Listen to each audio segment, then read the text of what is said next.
Never ended up doing a wrap up for January, so we're going to be wrapping up all the books I read in January and February in a rapid fashion, so let's begin. First up is this thriller by Riley Sager called Middle of the Night. I've officially read every book that Riley Sager has put out, and unfortunately, I think this might be one of my least favorite ones. It was still a good book, it was just kind of lackluster, so if you've never read Riley Sager before, this might be a good place to start, but if you're already familiar with his work, I feel like it's a little bit disappointing. Then I read another thriller called The Maidens. This is set mainly at Cambridge University in England, and it has a ton of Greek mythology references in here, which I absolutely loved.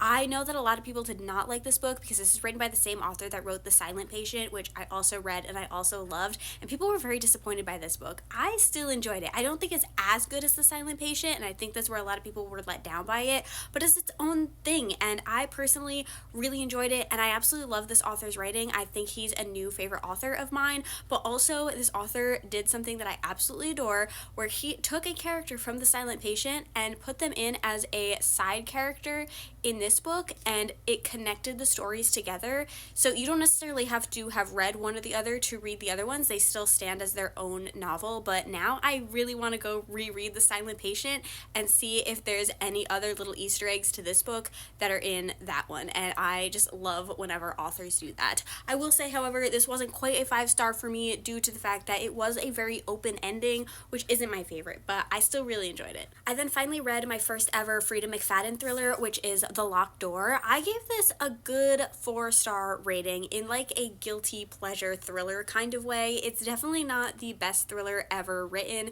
hence why I say like guilty pleasure, but it's just like a good old-fashioned fun, read it in like 2 sittings, edge of your seat kind of thriller, and sometimes I'm in the mood for that, and that definitely was the mood I was in when I read this. So 4 stars, I really enjoyed it. So then I picked up The Inmate, also by Frida McFadden. This one I did not enjoy as much, but here's the thing, I enjoyed this in the lead up until we got to the twist. So I personally probably enjoyed more of like this book as a whole until we got to the ending, and then it kind of ruined it for me. And here's why. Frida McFadden, I find, seems to do this thing where she makes the red herring so blatantly obvious that it kind of loses its effect as a red herring. And in this book, there's only 2 possible people that could be like the bad guy of the story, and being that we're trying so hard for her to push it for it to be this guy, we know it was the other one, and it kind of ruined the twist for me. But other than that, I still enjoyed it. This was like a 3.5-star rating. I'm probably going to pick up one more Frida McFadden book